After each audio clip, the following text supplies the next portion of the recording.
up, everybody? This is Kooks, Cranks, and Iconoclast. I'm your host, Mike Lucht, and with me, as always, are my co-hosts. Let's do this. I'm Spencer the Note Man Lowry today. Christopher B. And yes, thank you for your copious note-taking, because it's going to help. This is where we get into the convoluted, complex history of the Dutroux case.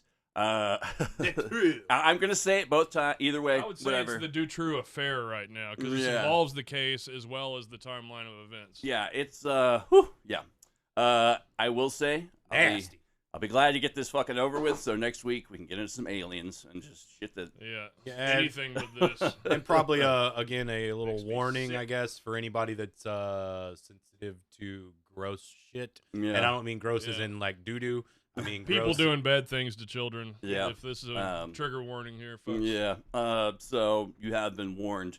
But, of course, as always, before we jump into our main story for the day, we're going to do a little What's Weird this week.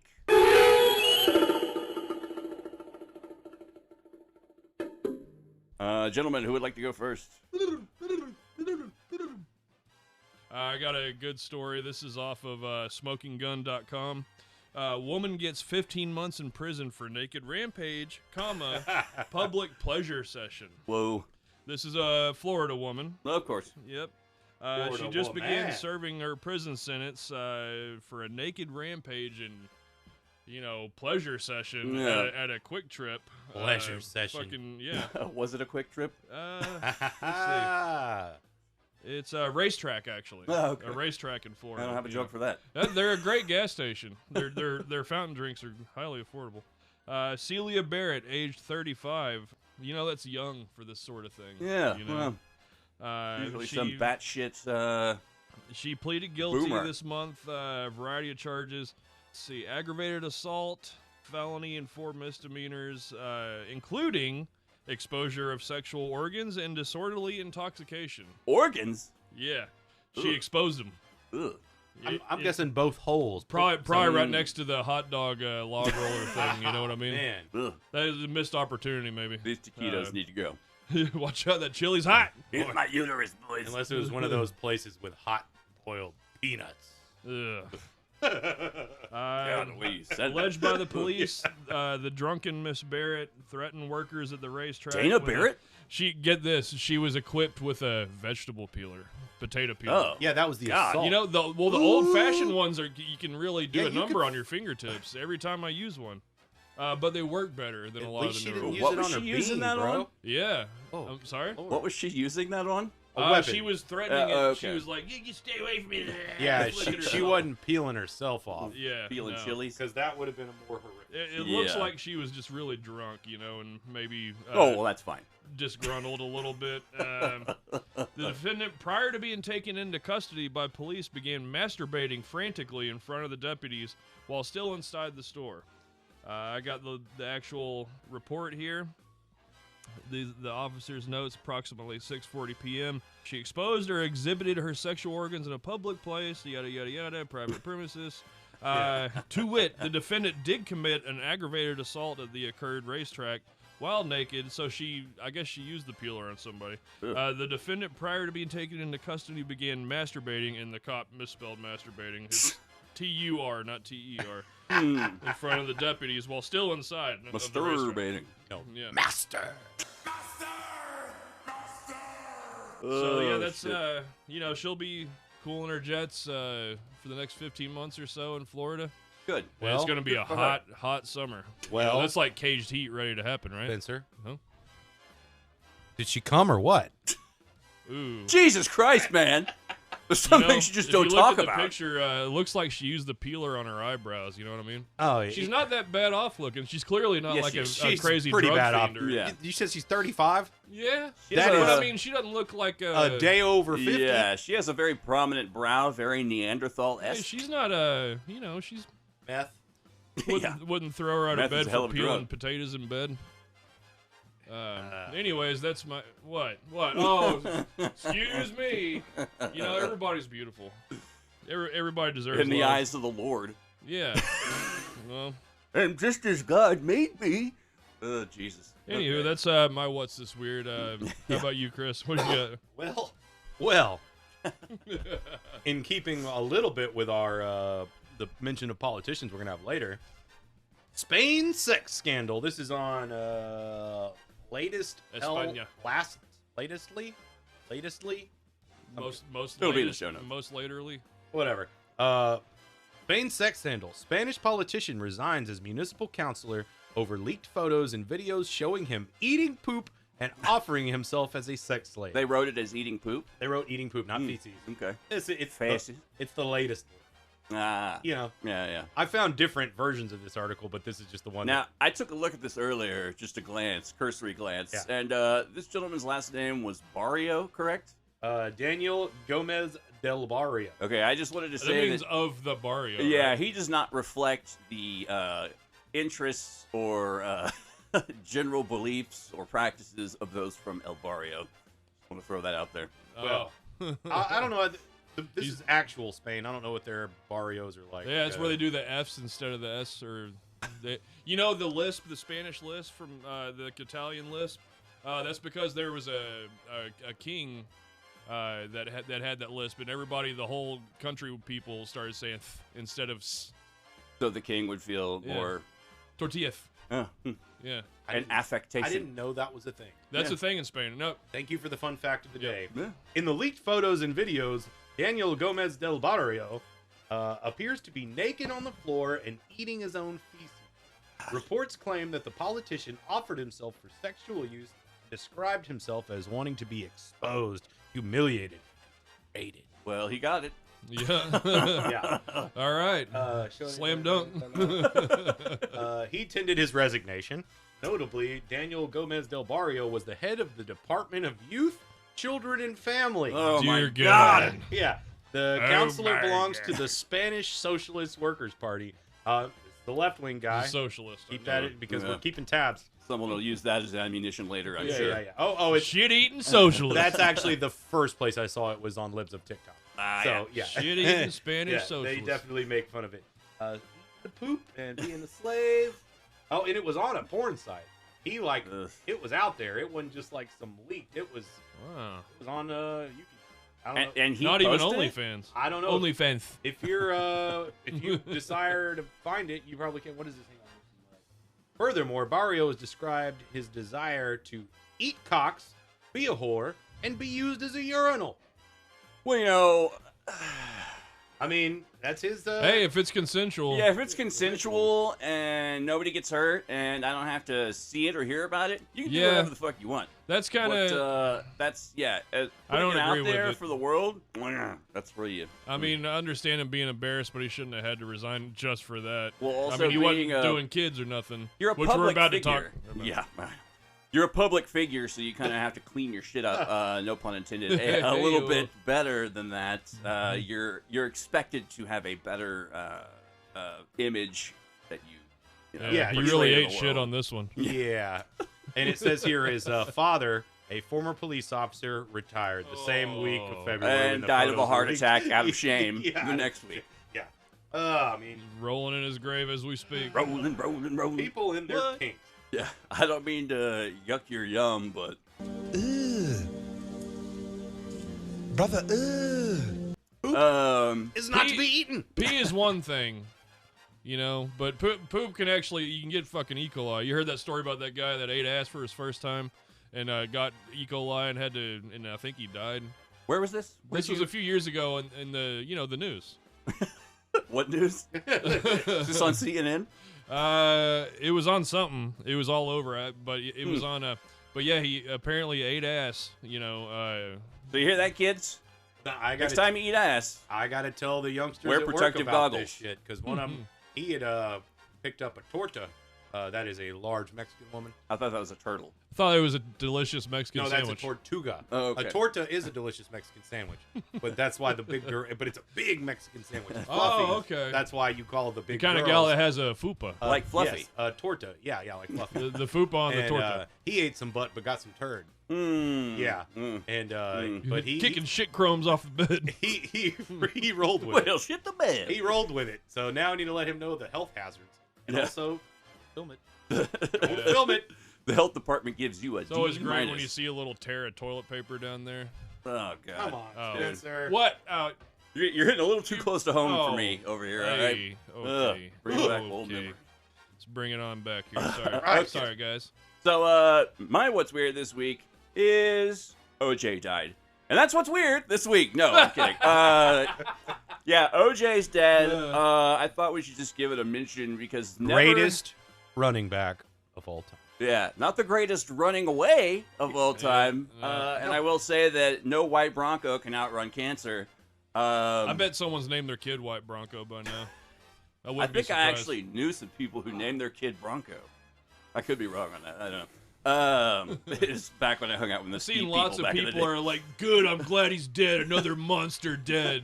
It's like, well, we're talking about a monster today on our podcast. You have to remember about OJ is that, like, he was a shining star for black people for the longest time. Like, he was, like, a man who helped, like, the civil rights, movement and shit. Like, he helped sort Neudberg. of... yeah, and plus, yes, Neudberg. Nordberg! Hiya, buddy. Hey! Doc says I should be on my bean and as good as new in a week. And back on the force. Nordberg! That's wonderful. Whoa! Oh, Frank, everyone should have a friend like you. Come on. That's some of the most hilarious shit ever. Like, everyone always forgets about Neudberg, but god damn it, those were fucking hilarious bits. So yeah, OJ's dead. However you may feel about that. I thought we should just give it an honorable mention. Does anyone else have anything to add on OJ's death? I mean, it just... Rum-a-dub-dub. We were about 10, 9-10 when that happened. Yeah, it was... My grandma had CNN on all day for, like, the whole trial. It was Friday, June something, so would have been... I remember being at my mom's, so it was either... I went there for the weekend to my mom's, or I was there for the summer or something. But I remember just being there, and it was on the TV. We watched it. What, 3 years or something like that? The trial? The trial was after. years? I'm just talking about the white Bronco chase. Oh, right, yeah. Oh, yeah. The trial took a while. That was something too. Everybody remembers where they were. Yeah. Apparently, I think that was shows where our priorities the biggest pizza selling day in history. I think with Domino's. Because nobody wanted to leave their fucking TV. Everybody wanted to watch the chase. So all the pizza was just fucking ordered that day. Like, every Domino's sold out of pizza. I had relatives in town when that happened, and I can't remember another time as a child I was told to shut up and go away. More times as a child than when that was occurring. So, yeah. O.J. Simpson, dead at however old he was from cancer. 78. Never has a man both brought so many people together and divided so many as OJ. Yeah, I like all the footage of when they show groups of people together watching the verdict. And it's like all the black people are like, yeah! Well, and all the white people are like, fuck! Yeah, I mean, they knew that. It was a thing. But that was the thing. Lot riding on that fucking all case. The footage on that was like, it's hilarious. All the people like shaking their heads. I'll say, I don't really know if he did it, but I will say, probably, yeah. If you go and listen to some of the 911 calls that Nicole Brown Simpson made, it's pretty fucking harrowing stuff. So either way, fuck him, basically. And if I did it. Yeah. This is how it went down. With the word if, real tiny at the top, where you can barely see it. I mean, the dude was at horror conventions for years. Oh. Like, he was going to horror conventions. Prank show. You just got juiced. Yeah, that is traumatic. That is. And then did I send y'all that the other day? The footage of that him and that lady, and she's like, he's like, one time, like, hey, one time, yeah, and he goes, no, I didn't, and like, but then like he popped up on her as she was leaving and went. After we finished filming, OJ said to me that he had a surprise for me, and I genuinely was surprised. Just did you do it? No, I didn't. I think it was his idea of a joke. Nope. And this is it. See, it's that kind of humor. He leaned into it so hard. And I will say there is some kind of merit to the whole his son did it theory, which because his son supposedly had some mental issues, and I mean they found DNA that is familial. So, but that's a whole other podcast, and we got a lot to cover today. Yeah, that's along the lines of the same type of theory of like Jean Benet's brother fucking did it, Yeah. That kid was 8. How's he gonna bash it? Yeah, it would take like 3 9-year-olds to do that. Yeah. And that's what's weird this week.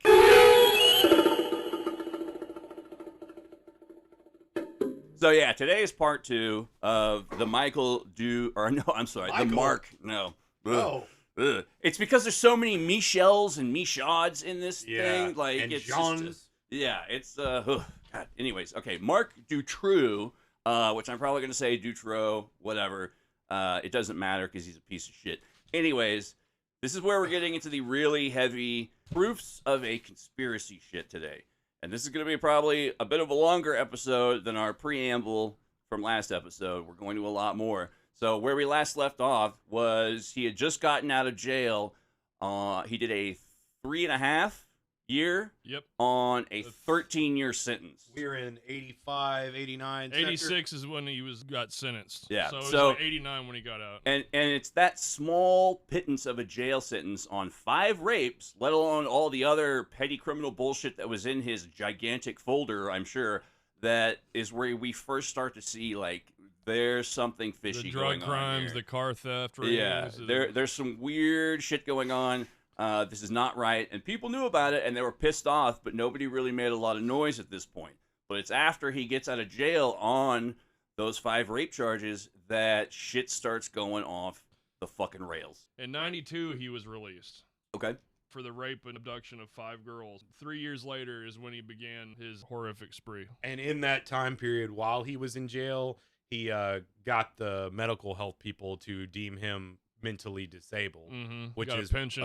Which is one of the ways that that's how he got welfare fraud. He got fucking welfare. Well, it wasn't. Well, it was welfare fraud because he wasn't. I mean, he's mentally ill. Yeah, the guy's definitely fucking wrong sick. with him. Yeah. There's something fucking wrong with him, but he's not. I mean, the motherfucker could have had a job. He's not a corky. Yeah, and he got always thinking ahead. You know, he got his Rohypnol prescription. That'll come into play. Sedatives for sleeping, and the sedatives that he was prescribed, he went to later use. Witnesses. So too. I know we kind of covered the main 6 disappearances that sort of kicked this case into overdrive amongst the the popular consciousness of the Belgian people. But we're gonna kind of as succinctly as we can bring us up to that point from the jail time that he served up to this point. So take us through the notes there, man. What's the play-by-play? June 24th, 1995, young Julie Lejeune and Melissa Russo, 8 and 12 years old. I thought they were both 8. You're right. Okay. Yeah, okay. I didn't have that. They were kidnapped in Liège, Belgium. And when it first happened, the police, they kind of was like, what are the whole thought was, what's the chances of 2 girls getting kidnapped at the same time? So they didn't put in like a kidnapping, kind of response. The police were really there dragging were their just 2 feet. missing girls. Yeah, the police were really dragging their feet on a lot of this. Which the parents and their friends and well-wishers, people that were supporting them were getting furious quick. He did this with accomplices. Yeah. Yeah. Michel Lelièvre. Lelièvre. Yep. And was his wife also involved? I cannot. Yeah, I mean, remember. I don't know about the abductions necessarily, but she was in on a couple of the abductions. I'm scanning through these notes here, trying to figure she this. Would be in the van. This particular set. Ugh. Okay, yeah, because he did them too. And then witnesses stated seeing a red car. See, they left their parents for like 15 minutes. They were out of their parents' watch. They went to go to a bridge over a freeway, a roadway, so they could wave. It's one of those protected walkway bridges, And this is the kind of town that we're talking about. These 2 8-year-old girls would just go to like an overpass and wave at cars, and people would wave back, and everything's smiley, and it's like a little Hummel action figure looking scene. Yeah. And then this fucking asshole really was along. A big shock to the whole city. There was witnesses stating that they saw like a red car of some sort or a dark colored car at the bridge, parked underneath the bridge under the overpass. Some people saw a van. One person remembered seeing a car and got the first 3 letters of the license plate even, which we'll talk about a little bit more later. Yeah, it comes into play. The gendarmery's complete and total fuckery of this case. This will be my contention that the gendarmerie weren't really looking. No. They were, like we said, dragging their feet. Total. It's either negligence and laziness or corruption to the extreme. My theory is that it was corruption. Yeah, we'll give you more evidence. I think it was a little bit of both. I think there was some This is my personal theory. Yeah, is that because some They were picked involved. the wrong people for the case. The whole ones, but the people that were like in charge and knew what was up, they fucking slid in there and they're like, no. Because what it, I can't remember. It's one of the it's not Occam's razor, but it's also a quote of the most easy solution is that's there's another razor. There's a couple of them. That's Occam's razor. There is. There's the third one that's the don't attribute to malice what could also be attributed to stupidity, to ignorance. Yeah, So and that's like, what I was good trying to razor. keep in mind with a lot of this too. But I mean, it's Cuts just like a knife. so fucking often, it just keeps fucking happening. So it's where a point where it's like, this is obviously there's something fucked up. Yeah, there's people high up. Not even 2 months later, as Julie and Melissa are missing still, 17-year-old Anne Marshall and 18-year-old Yifie Lambrix were taken in a town called Ostende in Belgium. Once again, the police are total buffoons. They didn't link these two girls to Melissa and Julie because of the age difference, you know? Yep. And they were kind of at opposite ends of the Yeah, country. these girls were 17 and 18, right? So, and once again, there was sightings of a red car. They were last seen at a train station. And these were the girls I mentioned last time that were seen at. They were watching and also participated in a hypnosis show at a casino. Yeah. And I've seen people try to connect fucking dumb MK Ultra shit Yeah. through that. It's just like, that's very tenuous. Yeah, people saying that like they were hypnotized and that the lasting effects from the being hypnotized at the show could have made them more susceptible to like being, but it's like no, they were just snatched off the street by creeps with a van. Yeah. And y'all see the They picture? had a jump out boys. Is that kind of one? thing that they did. No, that's not the picture of the guy that helped them. But also, just to let it be known, while those two teenage ones were taken, the other ones were being kept. The younger, the 8-year-olds. Yeah, because the abductions were only 2 months apart. He had a homemade, built his own dungeon. Yeah. In the basement Very of his house. Joseph Fritzl. And he kept the two young girls there, and then the older girls ended up chained up in a bedroom. We're not going to go into all the things that happened in between there. Horrible conditions, horrible food, mental and physical and sexual abuse. Yeah. Needless to say, these two girls did not make it. They essentially died of malnourishment. The ones in the basement or the ones in the room? The ones in the room. No, the teenagers? No, the 8-year-old. Yeah, Melissa and Julie. Yeah. Okay. One good thing to come out of this is that Melissa Russo's mom was later one of the new people instituted into the Belgian government after a lot of the cleanup took place. So she's one of the people that directly felt the pain and hurt and saw how fucked up all this was going on, and she kind of helped her get elected, and she helped sort of direct a lot of the breaking down and rebuilding of the Belgian government after this. Okay. Yeah, I'm seeing they were buried alive. Yeah, they were actually drugged, suffocated, buried alive.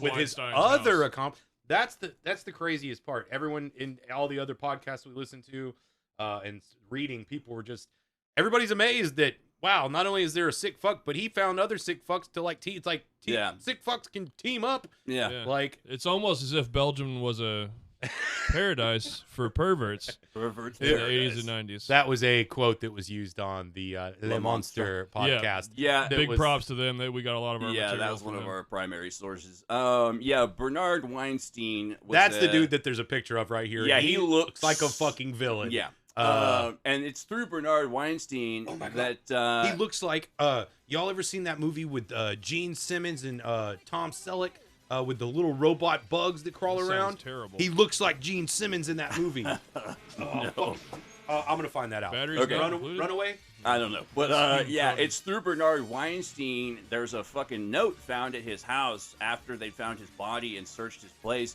that an actual quote unquote satanic cult, even though I doubt that they're necessarily satanic, they're more of like a witch cult, or they were into like Christian Gnostic there shit. was no links of drawn to but this. they so badly, the police so badly, and the people, I think to a degree, wanted there to be a satanic angle to this, that they raided this compound for this group called Abraxas or Abrasax. I've seen it spelled different ways in different sources, but They said that they came out of this cult compound with all these videotapes and evidence and like ritualistic implements and etc. But the whole thing was faulty. There was no legitimate connection to this cult, and that's like the closest. Yeah, that's the closest any sort of occult shenanigans comes into play on this. Once again, organized crime. Yep. All right. Stop. Real quick, the movie was called Runaway. Come here. All right. Look at the y'all looking at the picture of Bernard Weinstein. Seen it? Yeah. Look at Gene Simmons. Yeah. Runaway. Yeah. Yeah. It's not a bad movie. Check it out. Love Tom Selleck. I'm always down for a Selleck film. They're a robot attack monster. They're pretty tight. They got little needles that come out and shoot people up with shit. Tis I. Well, I'm glad we got this in. Yeah. Helps break up the horribleness at least. Yeah. Okay, so about 9 months later, in the summer of '96, 12-year-old Sabine Dardenne and 14-year-old Letitia Delez are abducted. And these are the girls who survived. Yes, these girls survived. The gendarmerie, once again, slow. They put people that later interviews, these gendarmerie that were like the Belgian feds were like, we didn't even know we were looking for girls. You know, there's complete woeful miscommunication. God. Yeah, it's just sickening. The parents weren't even interviewed for 2 weeks. Sabine and Letitia's parents. They didn't even get to talk to the feds for 2 fucking weeks. Jesus Christ. I mean, man. and they're just sitting there, you know, thinking the worst. Obviously, I mean, it's terrible. This is a little bit down the road, but I want to mention it before I forget. I think it was one of the 8-year-old girls. Her parents, she wasn't even allowed to be seen by her parents because of just how bad she was found, you know. And she was identified by Dutroux. Her parents didn't get to identify her, so they were just like, he identified the body. So, like, how fucked up is that as well? That, like, there's some arcane law where the parents couldn't identify their own child's body. Yeah, but yeah, with these 2 girls, the ones who survived, Sabine and Letitia, this is where a lot of the more extremely infuriating bullshit becomes into the case, like introduces itself, because these girls were the ones who, like we said, survived, but they were kept in a dungeon for, what was it, 6 months? Something to that effect? 6 or 8. It was like a 200 some odd days. Jesus, yeah. There were people, you know, Dutroux was a person of interest on this case, and in like most criminal cases, he was interviewed at some point, but, you know, just there were so many people being interviewed and so much shit going on and the idiocy of the police, etc. But people had visit this house with this hidden dungeon, and I believe it was a locksmith who first came in and noticed and even mentioned, he's like, I hear like voices, I hear like kids talking.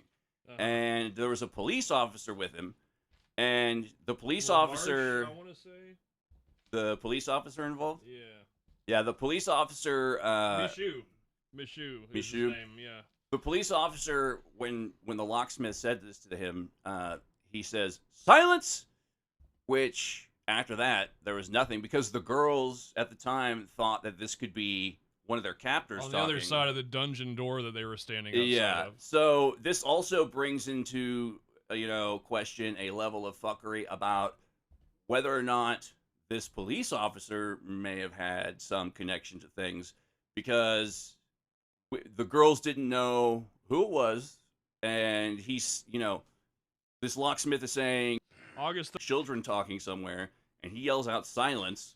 It's just, I mean, you got to understand how that sounds. That's just extremely fishy and just fucked up and just 13th 96, which was Sabine and Letitia were taken in May 96. August 96, Dutroux, his wife, and Lariva were arrested for the car theft. Yeah, I think, yeah. And at that point, it's always something unrelated. Yeah. Lariva, while he was in captivity and being questioned, you know, he was also a drug addict. Yeah. Opiates, you know, so he was dope sick, you know, and they interviewed him, and Lariva confessed to taking Letitia at that point. And then Dutroux, so they had Dutroux to rights for Letitia, and the officer there basically saw that Dutroux was a narcissist he basically goaded Dutroux into confess. Like, yeah, I got girls. I got 2 girls right now. Actually. Yeah, he's like, where's the one girl? Where's the one girl? And Dutroux was like, I can give you 2 girls. And then he like motions his head to a missing poster of another girl and says it without saying it to the police officer. And I believe the police officer was just like, or the cop involved was like, this guy's a fucking asshole. He was doesn't know pointing to Sabine, Yeah, he's like, he doesn't know what he's talking about. He's just being a dickhead. And then as he started revealing more details, it was like, oh, fuck, bad. This is really bad. Yeah. So. Dutroux eventually, he was getting his pride put into question by this. He's a narcissistic, sociopathic piece of shit. So he's like, hey, you know what? I'll take you to the 2 girls that I got. To the dungeon where the police had already been twice. Yeah.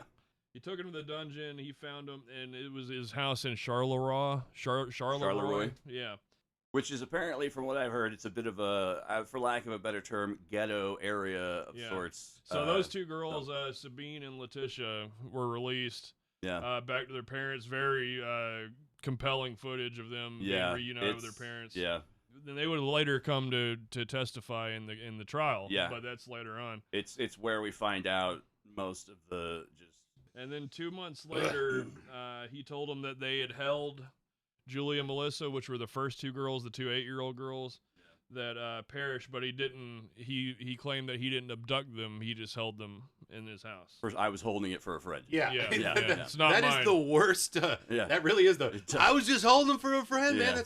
And that didn't get that didn't work make anyway. it better. Yeah, it doesn't make it better. And what's also fucked up is that during this time that Sabine and Letitia were being held, this is extra fucked up. This is one of the things that really fucked with me hearing about. But he basically, Dutroux told them that he was actually protecting them and holding them to protect them from someone worse. And that wanted to kill them. And that their parents had sold them out.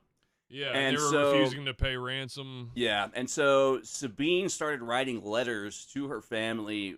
It's fucking heartbreaking shit. It's like, I'm sorry, I'll do better. I wish you would change your mind about me. And Dutroux was saying that he was giving these letters to their parents, but he was actually reading them and using it as fucking ammunition to further psychologically fuck with them. Psychologically fucking with them. I got goosebumps. It makes my blood it's boil. one of the more entire fucking time, because like that is just base level psychopath right there. And they do like I know a few psychopaths in real life, and they do that type of shit. They're like that's emotional manipulation and just and it's the whole I'm the good guy. I'm the one that's trying to fucking help you out. All that shit. Just it fucking said you're my new wife. Yeah. After the girls were released, I'm not sure exactly, but they found out where Julie and Melissa, where their bodies were. Yeah. They were found alongside Weinstein, his old accomplice's body. Wrapped in plastic, buried under the sunroom of Weinstein's property, which Dutroux fucking owned. Yeah. Dutroux was renting it out to Weinstein. This guy had he had 6 houses. Properties. Yeah. I saw everywhere 7 to 10. Really? Yeah. Properties. I don't know about a house on every property, but he had properties. And from what most of the accounts said, it was usually just shitty little houses. Yeah. They were all gutted. Yeah, they didn't have... Yeah, they were all just like baseline properties with like either a gutted rundown house on it or like a little farm. And most of the ones I saw, I mean, from my little bit of research into Belgium is like one of the most densely populated fucking places in the world, like 16th densely most populated country in the world. I mean, it's only a little bit bigger than DFW, and it has a couple million more people. Yeah. So it's and there's a lot of sources. We're pretty crowded here. Yeah, DFW airport is bigger than all of Manhattan. Damn, really? Yeah, square mileage. Yeah. Manhattan. There's a lot of people who will try to make something larger than what it is. It's like we stated last episode. People will say that Dutroux is worth $6 million. That's 6 million Belgian dollars, which translates like 130,000 American. Yeah, in 1996 money. Which wasn't a bad load. No, yeah, but it ain't bona fide. Yeah, I mean, what was the minimum wage? Shitty. $5. It's still shitty. So he had the properties, and he was also pulling his disability pension too. But he was slanging stolen cars and shipping. It wasn't just the stolen and dope, I believe. Yep. Yeah, slanging dope, slanging stolen cars, shipping them to fucking Slovakia. Gutting trucks and parting them out, selling the parts. Selling the parts. Yeah. That's good money. And they had another accomplice who basically ran like Joe's Hot Car Lot or whatever, Monster Joe's Trucking Shop or whatever. Yeah. And this was like a junkyard essentially that they were, Big chop shop. Yeah. And that poor guy, we'll get to him later. Yeah. But he felt the wrath of Dutroux in the end. Somebody. And his poor wife. Yeah. God. So, like I said, the bodies of Julie and Melissa, the two 8-year-old girls, alongside Weinstein, were found all wrapped in plastic, all drugged with Rohypnol, which was prescribed to Dutroux, and then buried alive, wrapped in plastic. Wait. Did we skip, or are we No. to the part Weinstein? Weinstein, yeah. Did he get put in the ground too? Yeah. we mentioned it. Alongside Oh. Julie and Melissa, Okay, yeah. my bad. He was And they were also all the three cult married. connection through him too. Yeah. Because of that letter to Herod or whatever, and that's what linked the breastics. Because the reason he ended up getting, there's multiple reasons for why he was murdered as well, but the largest overall, easiest way to put it is that Dutroux was like, this dude's flipping on me. Weak link. You Yeah. know? Like, He was threatening anytime to you're tell. going to have a criminal organization, And he was a don't dope have a fiend. junkie Yeah. in it. I mean, I'm not like, telling people how to like traffic kids or anything. It's real easy but to if you're get him to having a talk. criminal organization, if you're let's just say you're Just wag some dope in their even face. if you're a fucking a dope dealer and a fucking illegal car smuggler, let's even not counting the child trafficking part. Yeah. If you got somebody who's going to snitch on you to get you in jail, even though these Belgian prison sentences are fucking like, they're like nothing. Yeah. It's like and a lot of the time they end up getting work release and fucking shit. Varg Vikernes and all these other I pieces should have been of a shit. goddamn gangster in Europe. Fuck. Wrong time, wrong place. At this point, all of Belgium. So you have the two girls, Sabine and Letitia, released from captivity. Yeah, Melissa and Julie's body found alongside Weinstein. Yeah. Okay, so Belgium was like, this has got to be a fucking conspiracy. Yeah. Did they ever did they ever discover the other two girls, the 17 and 18-year-old? Were they found? I can't remember. Or they were after the fact, like after. We may have to come back to that. We'll have to come back. Yeah. Let me. Lelivre confessed to taking Anne and Ifya with Marc. Dutroux claimed that Weinstein was the one who took him.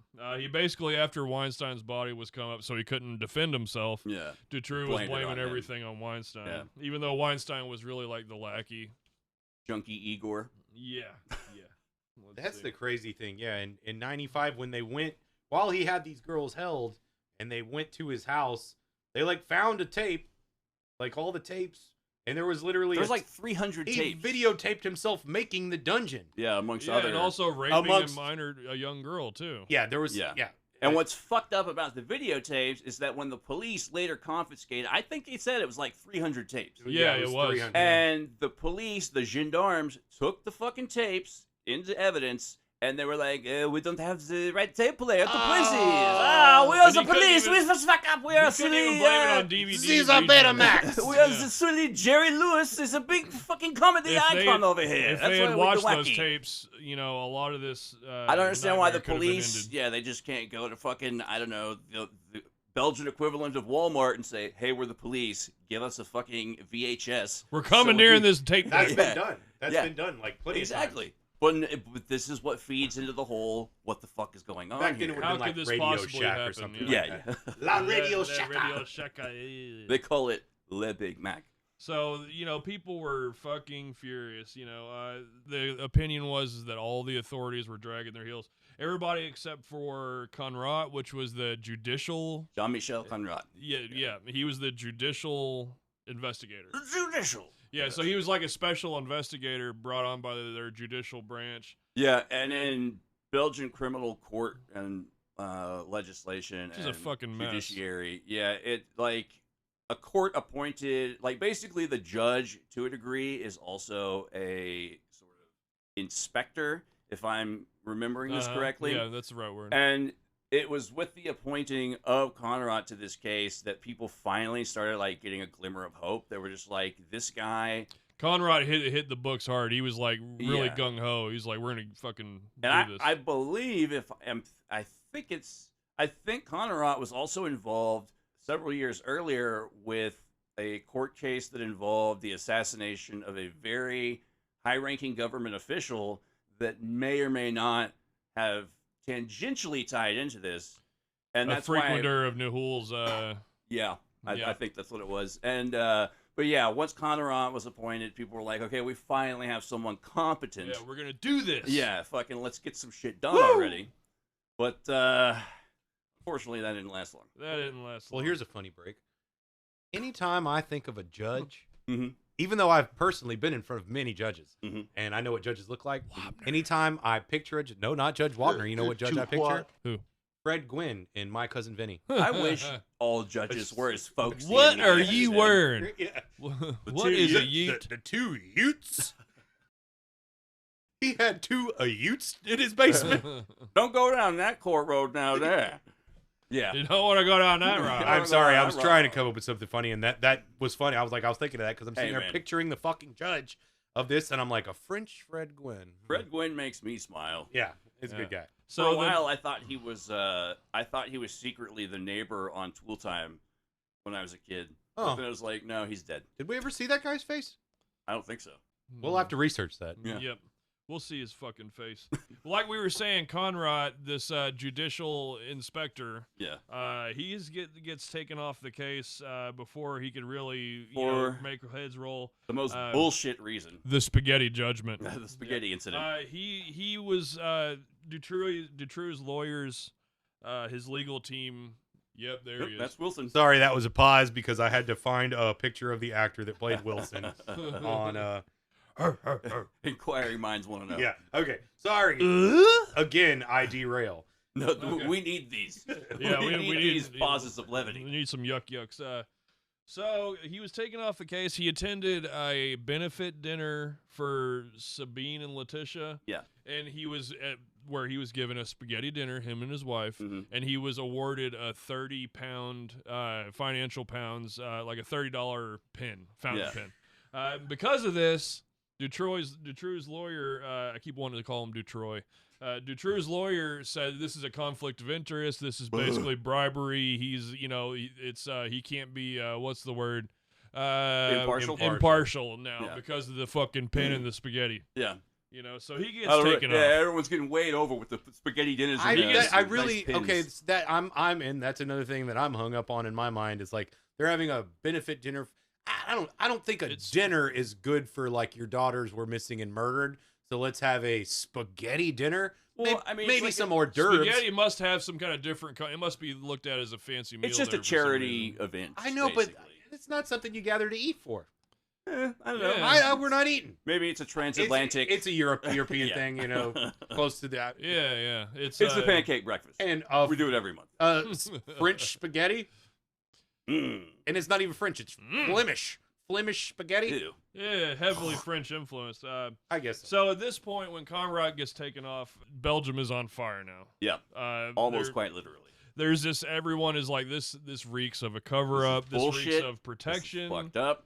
Something is very seriously wrong here. If not protection to protect Dutroux, this is protection to hide the gross incompetence. Because by this point, he is in custody. They know what the fuck he was up to, and now the next thing around the corner is the court case, and it's with that they know that there's going to be testimonies, and they're going to have to call in witnesses. They're going to have to call in, people who were his associates, people who were involved, and that is bad for certain people who may or may not be involved that are also high-profile figures in mountain Belgium. Of DNA evidence that was found in his sex dungeon of 25 different hairs. Yeah. Well, there was over 600 hairs, but they found 25 DNA profiles. 25 different DNA profiles. That was never checked out. Nope. And there's still lots of hairs that have never been tested to this day. They still fucking have them. Yeah. When I first heard that, the first place my mind went was perpetrators. But then you said something, and totally reframed it for me that could have been other victims as well. That's what made sense to me. You No, know, because I'm as thinking we'll a little, talk about, little bit of A, little bit of B. Yeah. because Dutroux has been criminally inappropriate. He's been doing this since the shit. mid '80s. Yeah. So and we're at 96, 97 right now. Yeah. I'm thinking it's a lot, mostly other offenders, though. I mean, that's why Right. it wasn't analyzed. Like, there's We'll got to meet be in the middle, little bit, yeah, a perpetrators. little bit of both. But Little- Column they're B. he definitely, if this guy networked, I mean, he had sidekicks. If he networked enough to find sidekicks, he definitely networked enough to find other creeps that it would. Yeah, there was informants that were coming out saying, "Hey, this Dutroux has offered me, you know, a certain amount of money to help him abduct little girls, Yeah. and help me build my fucking." I thought he was jungle." joking till Yeah. all this happened. Yeah. And now it makes fucking sense. And the fact that he was Mark. offering to pay these people meant that there was money. Yeah. Yeah, lots of, you know, good amounts of money. And it's because the nature of these crimes and people who are involved in this, it is a conspiracy just alone in this specific kind of crime, because these people fluctuate and gather together, and the very nature of what it is they're doing is so despicable and fucking heinous and disgusting that they have to be so incredibly hush-hush, and they network with each other. So that's why when you have crimes like this, there's an innate sense of conspiracy to it. Once again, it doesn't mean there's some satanic adrenochrome bullshit going on. It means that this is organized crime. I'm sorry, I have to invoke. I think we've pretty much done it every episode of the Walter Serp check. But you want a little girl? I'll get you a little girl by 3:30 with polish. Yeah. They're going to kill that poor woman. Now we're talking about, so Dutroux was in custody at this point. Yeah, I think we're getting to the White March. We're getting to the White March. At this point, before we go into the White March, Dutroux was considered a prime suspect for Melissa and Julie, the first two girls, within the first 2 weeks of their kidnapping, way back in '95. They received tips from informants about his plans for building his dungeons and his underground network of cells to hold girls. More than one dungeon. He was building a network of cells to hold lots of women. And from what the informants say, Dutroux said, because I am in a child trafficking ring. I remember just them saying that he told somebody that his dream was an underground city of his life. Oh yeah, I remember hearing the worst underground railroad ever. Yeah, but it's the last stop. I'm not. You know what? Yeah, I almost made a very inappropriate joke. I will not. It's okay. No. No. Keep it. What was happening is there was a turf war between the local police, the local boys, and the gendarmerie, which is the federal, the equivalent of the Belgian FBI. Yeah, I get so sick of hearing about that kind of shit. When there was, they both wanted to be the one, this is the story to crack the case. Yeah. So they wouldn't communicate with each other. They wouldn't share resources and information and intelligence. If they had, maybe someone else would have been like, "Hey, you guys maybe are could have fucking saved up." Another couple of kids too. Yeah, that whole type of thing, all that jurisdictional stuff that used to go on, and I guess still goes on a little bit. Pissing contest. It's a pissing contest. Die Hard. This is my case now. It's gross to me when it comes to murders and stuff, but it's gross to me when it comes to drugs and stuff. They formed what they call joint task force. They work together for that shit. Multi-jurisdictional task force. Multi-jurisdictional joint task force where the feds, sometimes county, also called a red squad, and the state are all joined up to ruin people's lives. Yeah. But they could join up to do stuff like this. See, we're getting into a whole fucking non-violent drug offenders thing. Yeah, I know. I'm still. It's just the compare. It's comparing that to me though, because when it comes to murders and fucking that, it's they don't want to share information. But when it comes to let's fucking let's bust these dope heads. Yeah, let's get all these weed traffickers and fucking coke heads off the streets. Yeah, and this is when the war on drugs was in full swing. And once again, to reiterate, drugs won. Dutroux was in jail December '95 for a small truck theft. This is when Operation Othello took place by the gendarmerie. This was a surveillance. They surveilled his fucking properties, but there was some arcane Belgian law on some fucking lambskin parchment somewhere. At 6 in the afternoon or 9 something? to 5. Yeah. Business hours that is the only time. Retarded. That was fucking there is no other word for that so they had than retarded. Closed circuit surveillance of all his properties, front doors, entryways. So while this was happening, they weren't getting anything. Because guess what? He was operating under veil of darkness after 5 p.m. I keep just hearing like Canadian police in my head, like, well, he's probably going in for the night.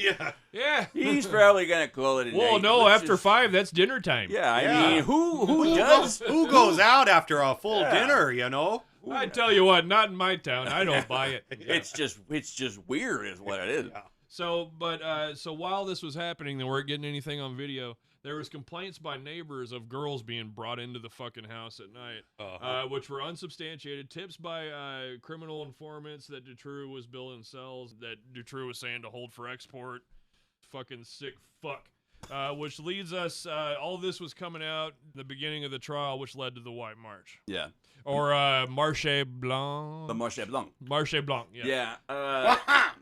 300,000 Belgians. And that's almost I think it's like 3% of the nation's population. I think they said it was 1/3.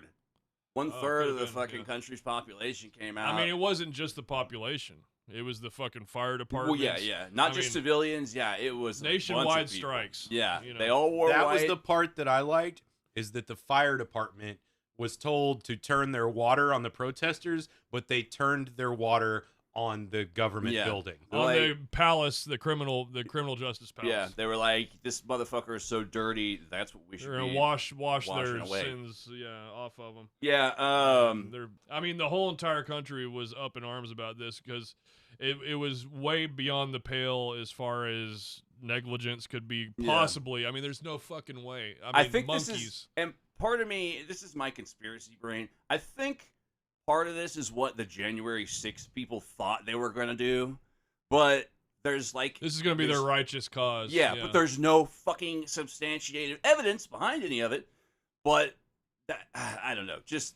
But when you see the footage of the White March and like know the story behind it and what's going on, it is one of those few times where it's based and it's instigated by something extremely fucking horrendous. But it's one of those times where your faith in humanity is a little bit more restored because you see these people come out to fight for this cause. They're not just watching on TV. Yeah, they're like, we're sick of this bullshit. We've been lied to. We know there's some fucking just hanky-janky bullshit going on behind the scenes. Something needs to be done. And if you're not going to do it, we're going to fucking do it.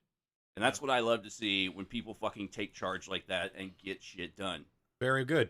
In 1958 was in Brussels, was the first showcase of the Belgian waffle.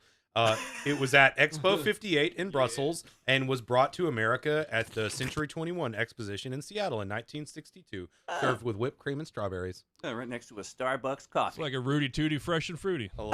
Is that Cliff? Is that Cliff over there? I'm really showing my age with the Cliff reference. So we won't have to think about how the gendarmerie was surveilling this prick for 5 months while Julie and Melissa were still alive in the house. So Dutroux went to jail in 95 for theft. That's when they carried out a search after the 4 months of surveillance. They searched the house where they found in Dutroux's, one of his houses, speculums, vaginal creams, a bottle of fucking chloroform, roofies, more roofies, and that's when they found the 300 VHS cassettes. The vag spreader thing. No one needs that. No one. No, there's no such thing as a home. Unless you're a gynecologist. The home gynecologist is not a thing. It's not a thing. It should never be a thing. Yeah. Most people wonder when the police say rape kit. This is not what they're talking about. Yeah, very good. That was funny. That's pretty good. Yeah, that's the darkest I'll get. Yeah, I'll try to stay. So these tapes that they didn't watch because they didn't have the right. They didn't have the.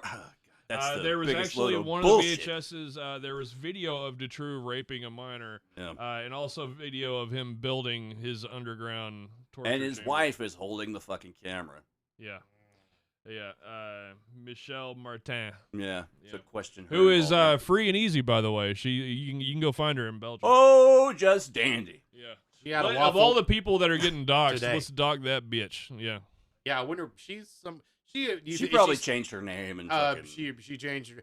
And that's the thing. Like probably living in these South countries, America they have next to Hitler. Yeah. A lot of them, they fucking, you don't even get the information. Like, there's no Freedom of Information Act shit over there. No, they don't have that in Belgium. They don't have that. They don't have fucking And when criminals are really like here we got our faces. You're even suspected of a crime. Your face is plastered all over shit. Over there, like they don't really release that stuff that much. I don't know about. I think I've found pictures of these people, but I don't know how prevalent it was, as this was going on. But I know in a lot of European countries, you can't get a picture of the suspect. At all. Yeah, and a lot of times they'll give them like Mr. A, or they'll use a pseudonym, and to remind people of how just a little slice of extra fucked upness on top of all this. Michelle Martin was a kindergarten teacher. Yeah. I just think about their 3 kids that they had together. They forgot. I completely forgot. Forgot about that too, man. They had 3 kids together. He had 2 more with his other wife. I hope the 3 kids. They're our age. Like his oldest son is our fucking age. I hope those 3 kids. They're probably counting on people to have forgotten about them. They probably like we mentioned last time. We don't need to. We shouldn't even really. Yeah. We mentioned last time that. No, we had 5 kids. Yeah. Well, his first wife took the first 2. Yeah. But Michelle. After all this happened, all the people about fucking daddy. Well, not all the people, but most of the people in Belgium whose last name was also Dutroux, they changed it. Like 30% of people with the last name. 30% with that name. Yeah, this was a Remy Rifkin situation. They did not want to fucking be involved. Didn't want to have any fucking. Why should I change my name? Adolf was the one who sucked. My name's Bill. Bill Hitler. Bill Hitler. Wasn't that his nephew? Yeah, there was a Billy Hitler. Yeah, but that's that's a pretty cool name. Yeah, it's kind of Billy like Hitler. Biff Webster. Like very American, very not. Let's see. So yeah, the White March. Actually, and by the way, when Connerat was taken off the case, that was the final straw that broke the camel's back. Fucking, that was when the White March happened. The guy that they replaced Connerat with, fucking oddly enough, was actually a former defense attorney, if I'm remembering correctly. Yep, for a gentleman. I fucking Jean retract that I said gentleman, for a piece of shit named Jean-Michel Nihoul, who will come into play here in a bit. But he was supposedly the money man behind this whole operation, and he had previously defended Nihoul's wife at the time. Yeah, he was their godparent, right? I don't know about that. One of their children? Maybe. Yeah. But even just I defended his ex-wife, if they got spaghetti dinner as a fucking conflict of interest, then what the fuck is... Thing. Yeah, that's even way that's worse. The fucking thing. This is the shit that's just so infuriating. It's like how is this fucking happening? Wait, you think it was like meat sauce or sausages? Or do you think it was just fucking plain? Maybe it was Belgian meatballs. The meat that's in the mushroom gravy, that they have at IKEA? That's not... They eat with a toothpick? That's Swedish Norwegian. Meatballs. Oh, yeah. I'm Which Swedish. Swedish meatballs, but I believe I like meatballs in general. IKEA is Norwegian. Yeah, no, I got it. Is it? Yeah. It's Scandinavian. Yeah. No, Swiss, not Swiss. Gruber. Swedish. They are good, though. You get them with a toothpick. Switzerland's right next to this. It's like little balls of Salisbury steak. They speak Hua.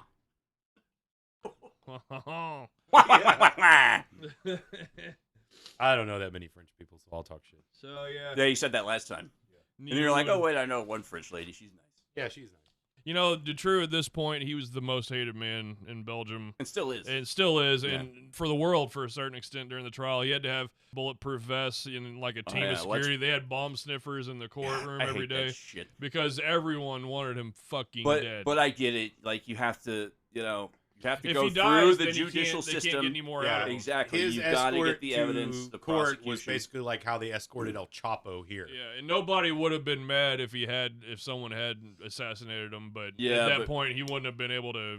That was, I think, I guess it was the 90s. I think they could have gotten away with dragging him through the street and fuck. I mean, in Europe has a history of dragging people through the streets mob and violence and mob justice. Takes one to know one. But see, the thing especially the French. The French definitely have executed some motherfuckers in the streets. But the thing is, people already know that there's conspiracy angles, so they want to know what the fuck is going on. Yeah, and that's if he's dead, then the primary reason. Yeah, you can't kill him because you're just fucking like you're never gonna get the answers. Yeah. So I guess we're at the trial by this point. Yep. It's starting to seem like the gendarmerie were almost complicit. complicit, but also they were reluctant to give information to the point to where they were acting like they were almost afraid. Yeah. To dig into this. But what were they afraid of? Who were they afraid of? 450 people were called upon to testify. Yeah. That's a lot of fucking witnesses. Yeah. And the witnesses. This is where I guess we should talk about the ex-witnesses. Ex-witnesses. The ex-witnesses, yeah. One in particular. What, there's 12 of them? I believe so, yeah. I really hate that they used the name The X-Files. Nah. I mean, this is a well, they conspiracy. did it to protect the names of the witnesses. Yeah. Well, I know, but at this point, witnesses were starting to drop. They could have called it fence. The Ex-Witnesses. This is literally the same time that The X-Files came out. They just stole The X-Files name. Well, as we will see later, witnesses were in a lot of danger. So I get the whole the thinking behind it. One witness in particular, X1. Was Regina a woman, Loof. Regina Loof, yes. And now this woman's story in itself is pretty fucked up. Man, she has a bad childhood. She was sold into sexual slavery by her parents after being raised in a brothel. Just a fucked up life, really. And she, through the underground, drug and I guess sex work scene, basically made her way into this. She's talking about the sex and murder parties, being chased by dogs. Yeah, fucking. She talked about. This is where the Chateau d'Amoureux and things like that come in with like Illuminati. And this is the mushroom farm too. She was talking about the mushroom farm. See, and this whole thing reminds me of Michelle Remembers. Yeah, that was fake. Yeah, that's where it gets convoluted and messed up. The whole Michelle Remembers, just to let the audience know, was a book that came out because this woman, bunch of bullshit in America, said that she was part of all these satanic rituals and watched all. Is that the pain in my rectum gal? Probably. I don't know. Yeah. But said she would like that her parents did all these satanic, multi-generational satanic ritual abuse, shit. But it was all recovered memories because and she from her therapist husband who she ended up marrying. Yeah. So, it's like if your therapist marries you, something's wrong there. Yeah, it reminds me of a long time ago we covered. That's a conflict. We covered the woman who wrote Transformation of America, Catherine O'Brien, and it's always, man. It's a great episode, by the way. It's the same. Thank you. It's the same story with all these recovered memory women. Some man comes along and they're in a family situation. They have kids and they're married to someone, and some other man shows up and it's like, you have all these repressed memories of how you've been satanically blah manipulated, and MK Ultra and Project Monarch, which is 100% bullshit, by the way. There is no Project Monarch. I looked into it extensively. Yeah, no, that's all horseshit. Yeah. Monarch. MK Ultra, yeah. Oh, yes. Monarch, no. But, and then this man fucking, spins this yarn for her, and all of a sudden she's like, oh, yeah. Oh, it all makes sense. And then they leave their family of abusers, alleged abusers, and just, it's the same trope. She left her husband and children. Yeah.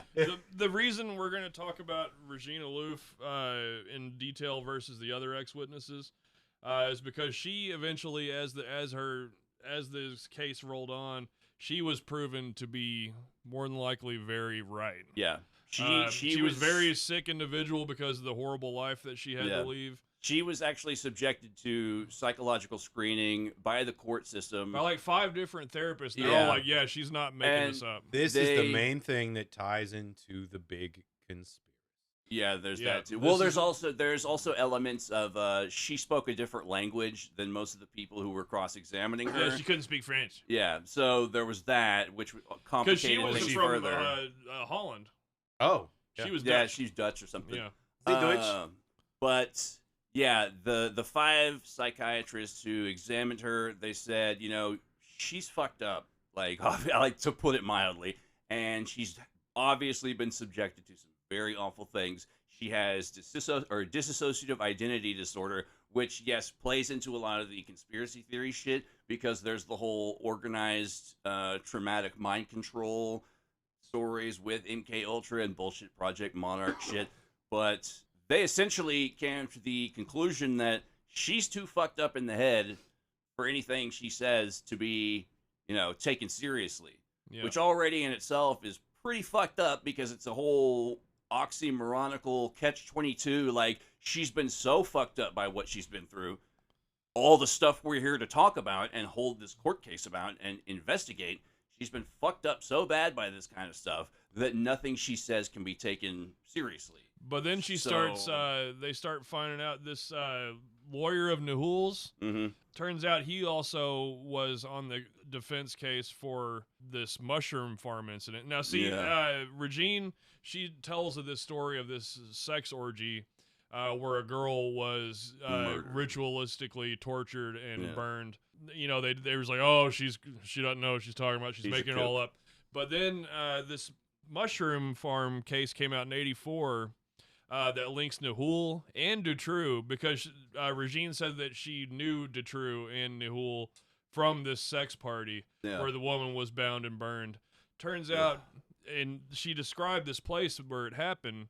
That all actually happened. Yeah, she described it to a T, like the underground workings of like this compound that used to be an old mushroom farm, where in 1984 they found a girl's body burnt under a pile of rubble. And I don't think the police necessarily released details about the woman's body, but she knew. They searched all of her shit, every book. They leafed through every single thing that she had in her house. There's no way she could have known about this case in '84. She was only a child then. Okay. Yeah, so they're like, okay, well, somehow she knows about this shit. Yeah, they tried to prove that she heard about it from somewhere else, but they couldn't. And that's when the gendarmerie started to kind of believe what she was saying. Yeah, and then this is also when she had the name of the burn victim. Yeah. She's Christine, and it was Christine Van Hess was the body that they found. Yeah, and this is when you also start to see more pushback on like, oh, she's crazy, she's insane, she doesn't know what she's talking from about. Nahul's lawyer friend who was and they actually, god damn, Nahul is a piece of shit, and he fucking got off scot-free pretty much through all this shit. But there's I forget the video that was one of our sources we watched, but there's a quick interview with Nahul. God damn, he's a piece of shit.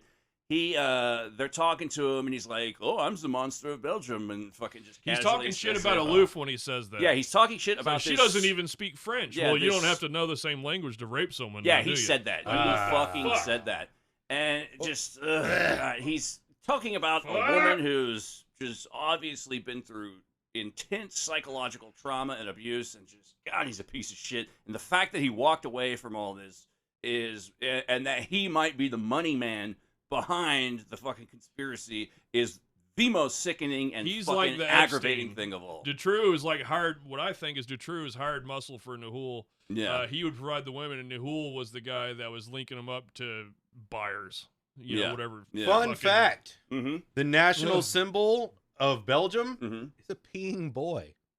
Oh, yeah. It's a peeing boy. It's called I don't know what the mannequin piss. It's called the mannequin piss, but it's spelled Mannekenpis. In Brussels, is the most famous statue in the city and also one of the city's most visited attractions. The statue, which depicts a small boy urinating into the fountain of water, has stood there since approximately 1618 and is beloved by locals and visitors alike. I don't know if that goes to lighten the mood or make things much worse. Well, the story was passed down over time, and the statue was erected as a tribute to the well-known legend. Another legend tells of the boy who was awoken by a fire and was able to put the fire out with his pee-pee. In the end, is this the same helped boy stop the king's castle from burning down. Is this the same boy who stuck his finger in a dike? I got my finger stuck in me bum. There's a fun fact about Belgium for you. They got a pee-pee, a kid pee. So, it's lighthearted stuff. Yeah, y'all remember that? You remember the little kid when you get at Spencer's Gifts and you pull his pants down? Not this. You Spencer's squeeze Gifts. the little bladder and you pants go down. You pull his pants down and the pee shoots out of him. It was a little. You pull. It's like that's the stroke. I missed that one. The stroke works the pump. You pull the pants. This is not helping. Soundbite. Remix. Okay. Back to the horribleness. Yeah. No, we appreciate the levity. Yeah, that's most good. definitely. So make this a good mushroom time. farm case, the victim, this Christine Van Hess, The girl who died at this mushroom farm in '84. Yeah. Which links Regina to Newhall and Dutroux. She was a regular at this bordello called the Dolo Bar, which was frequented by Newhall, where there was lots of sex trade and and Newhall was known rooms. to throw lavish drug and sex parties. He was well known for having the drug and sex parties. He was so fucking ugly too. I mean that's what the fucking what's his name? I guess the if you got American a pile of blow Weinstein. the size of the size of a small mountain. Yeah, it's always the fucking. I mean, and they say this girl, this Christine Van Hest, the burn victim from the mushroom farm in '84, she met and had a small relationship with Marc Dutroux at the fucking ice rink. Oh, not the ice rink where he was tripping and grabbing boobies. Now forever haunted ice rink. That seems like such an innocent crime now when you look at the rest of his rap sheet. You know, just not... knocking girls over. I mean, no. I'm just saying, in relation.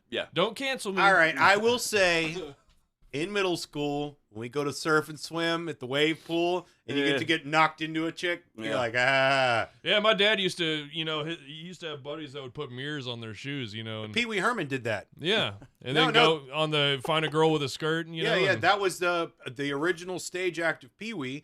He would have mirrors on his shoes and go look up Miss Yvonne's dress. This is crack, rock cocaine. It isn't glamorous or cool or kid stuff. It's very not now, but in the late... Boy, the times they I grew up changed. watching that Boy, shit. the times they have I had the fucking Pee Wee Herman doll, with the pull string and the voice box. I used to take baths with it, and I'd pull its pants down. I was a little kid, It was like, I cut him open and took the little record player out. Oh, yeah? Yeah, the chair that talked. He's like, I love to be farted on. Cherry, and then there was the gay Lawrence pterodactyl that's Fishburne. like, hello, Pee If Wee. we had that goddamn doll right now, we could go have a nice dinner. We could that's all like a $300 doll now. We could all make a lick a high, lick a Honey ho. Very nice. Yeah. So.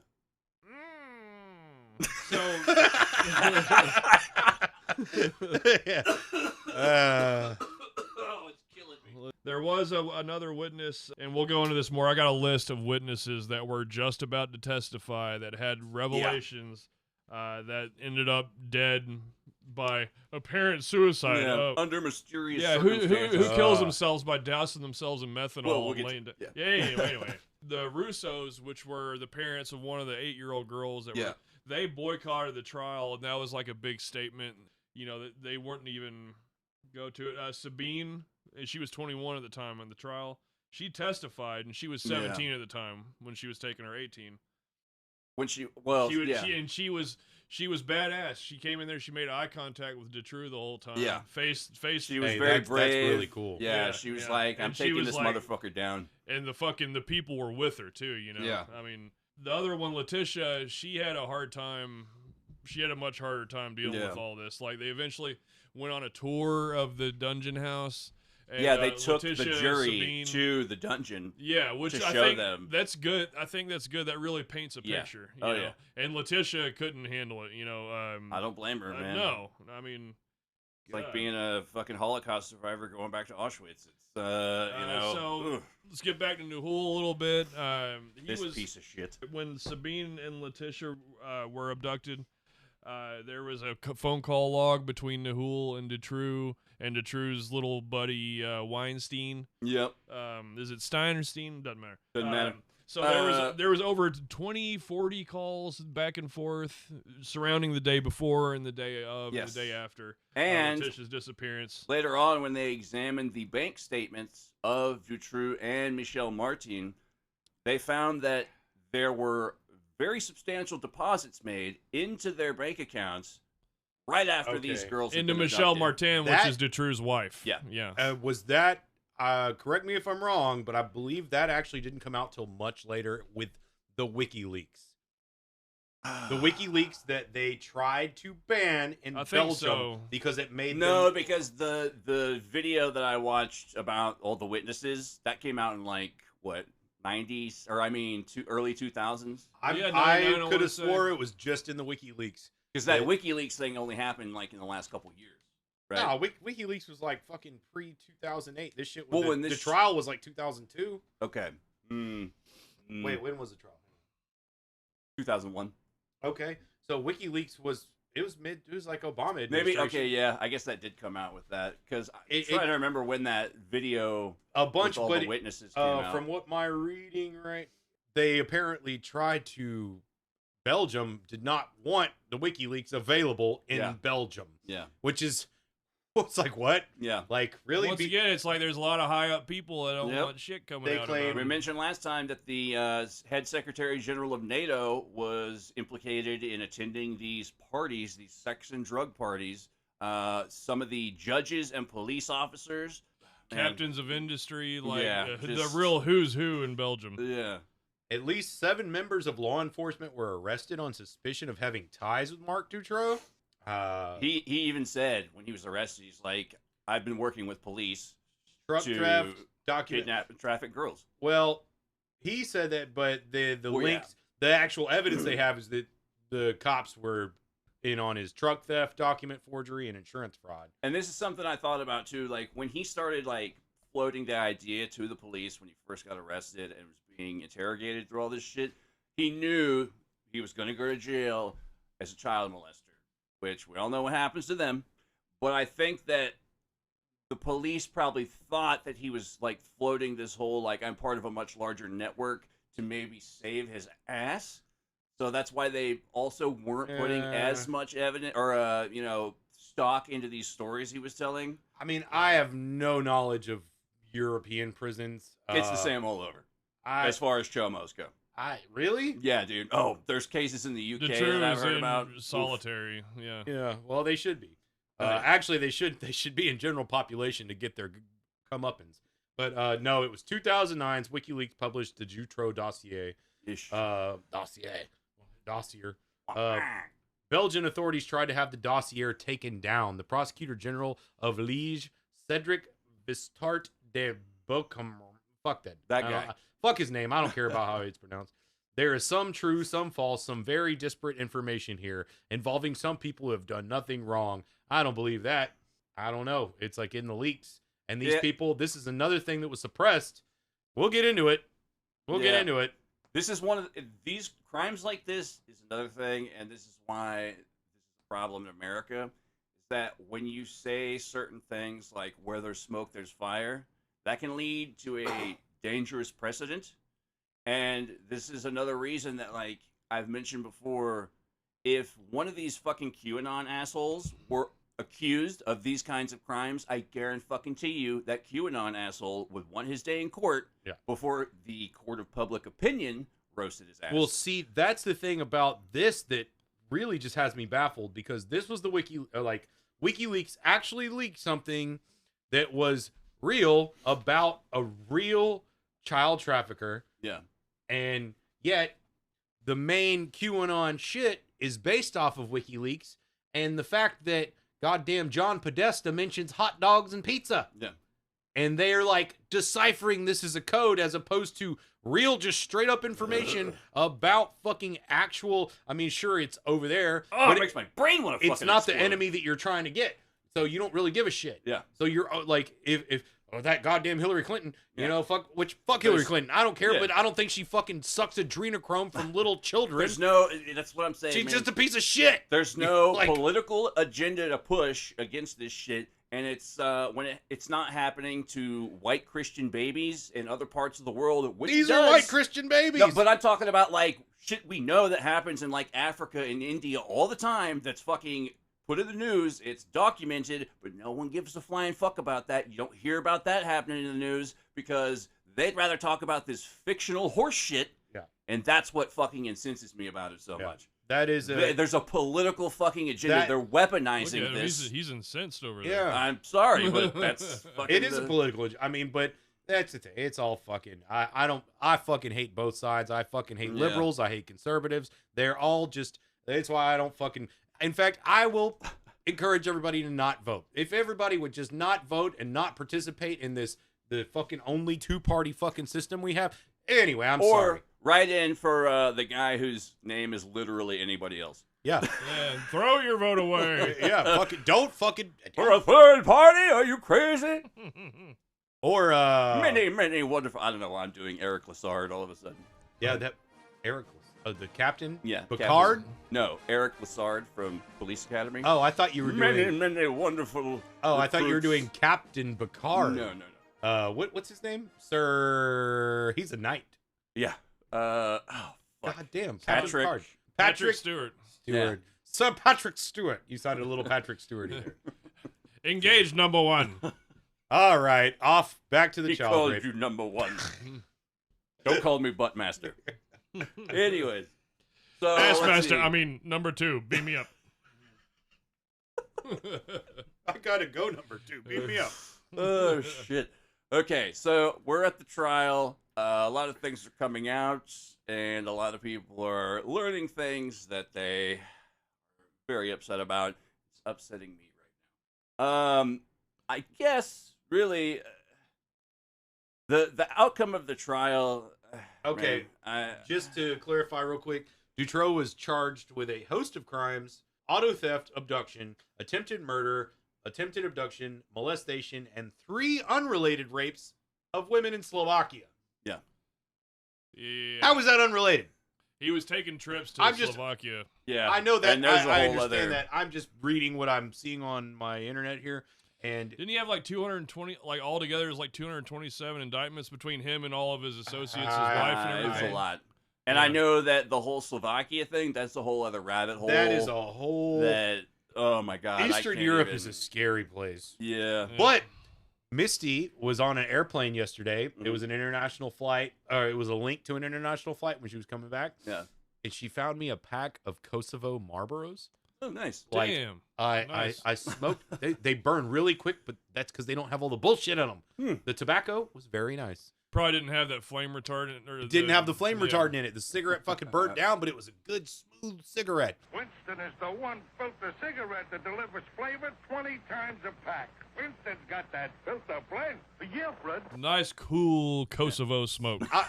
What I thought about Eastern European cigarettes, I'm like, this has got to be garbage. When we smoke cigarette over here, we think cigarette smoke you. I want to I want to die much slower. Other than American foolish bullshit. Anyway, it was a good cigarette. Eastern Europe, scary place. What was that movie? There's a lot of Taken. Well, Hostile. Taken, Hostile. It's kind of like a netherworld that, like, as far as like it's the collapsed Soviet Union. Yeah, and everything's gone to everything's shit afterwards. And there's a lot of desperate people. Sad, desperate, bleak, drunk on fucking potato liquor. Yeah, just the what do you call it? They invented crocodile.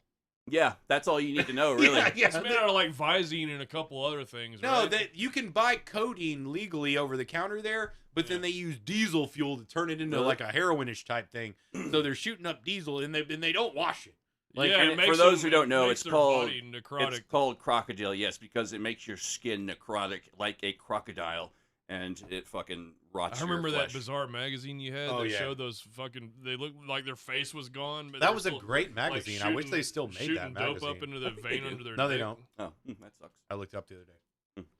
So he's found guilty. He's found guilty. Yeah. He's never going to see the light of day again. No, then that's a good thing. Don't mean to be anticlimactic there, but that's not the end of it. This is where we get into a lot more of the chicanery and bullshit that takes place as this trial is going on and after the trial. Where we get into the list of witnesses and potential, let's say, informants who met with, let's say, what the police call mysterious deaths. And some gendarme prosecutors. Well, court officials as well. I'm just going to read this little quick thing off the his testimony. This is on just the fucking wiki. Is that he claimed that he was the low dog in a powerful pedophile network.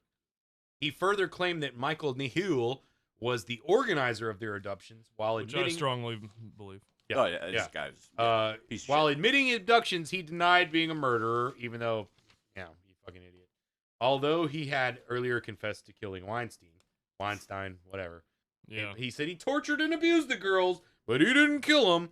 Oh, what a saint! Yeah. Yeah. Like, what's... I'm a rapist, but I'm not a killer. Is that the proper definition of cognitive dissonance? Yeah, I would say so. It's like we mentioned last time. It's a narcissistic rope-a-dope. It's like yeah. I didn't do this. This happened to him. Yeah, Like he refuses acceptable. Well, we discussed that last time. Yeah, and how one of his victims was a 57-year-old woman. He's like, see, I'm not a pedophile. I also killed a 57-year-old. It's like, dude, just stop fucking talking. All right. Just So yeah, there is a total of 27 dead witnesses or officials involved in this case. I don't have a complete list because that was unavailable to us, but I'm going to read through, and the ones we do have, the names and the quote-unquote cause of death. We've got Anna Konjavoda. She was brutally murdered and found she got it bad. She was fished out of a lake. These were all accomplices, not victims.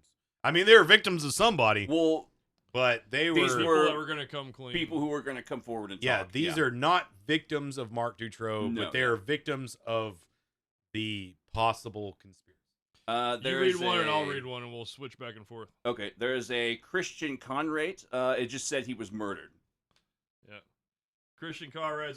Yeah, he was like an accomplice of Dutroux. I have here that he escaped one day before his testimony, and then he was found dead one month later. You know what we forgot to mention? At some point during the trial, Dutroux was able to lift a gun off of one of the fucking... was that during the trial? Yeah, it was. Yeah, he lifted a gun. Hour. Yeah, and he made it to the woods. Yeah. Yeah. Yeah, that he stole was about a car. To be, yeah. That was about to be mob justice right there. Oh, but, yeah, he would have been burned to the slaughtered. Yeah, it would have been like... If he wasn't murdered, it would have been like when they caught fucking Richard Ramirez. Is what Guy Goebbels. He was a Guy Goebbels. Guy this Goebbels, guy has an unfortunate name. The name's Guy Goebbels. I mean, gendarme in Brussels. He was like a Fed. He died by Shot with his own killed gun. with his own gun. Yeah. Claimed as suicide. Yet there was no note or no and history of mental illness. I believe that was also one of those he's left-handed but was shot with his right hand, or vice versa type situation. Something like that, yeah. I will have to make the comparison to the QAnon thing, where this sounds a lot like the Hillary or the Clinton body count. Have you gone down the Clinton body count is kind of intriguing. Oh yeah, I will say that of all the things, on the tracks. Of all that thing, yeah, the Clinton body count. It's a little. Oh yeah, they're bags of shit. Little interesting. There's no doubt about that. Little interesting. There is Brigitte Genart. Just said she was murdered. And then there is Hubert Massa. This is an interesting one. Hubert Massa was a rising star attorney who had just come into his own, basically, and was attached to this case, and he was appointed to start listening to some of these informants and start gathering evidence. And next thing you know, he's found dead of a quote-unquote suicide in his chambers. Yeah, there's multiple cases of suicide. Here's another one.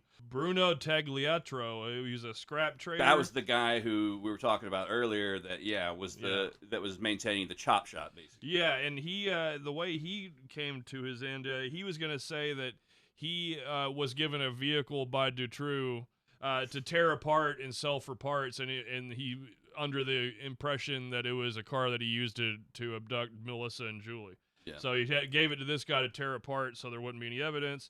His wife wanted his body exhumed because she didn't believe that he just died of a heart attack. He was poisoned. Yeah, he was poisoned.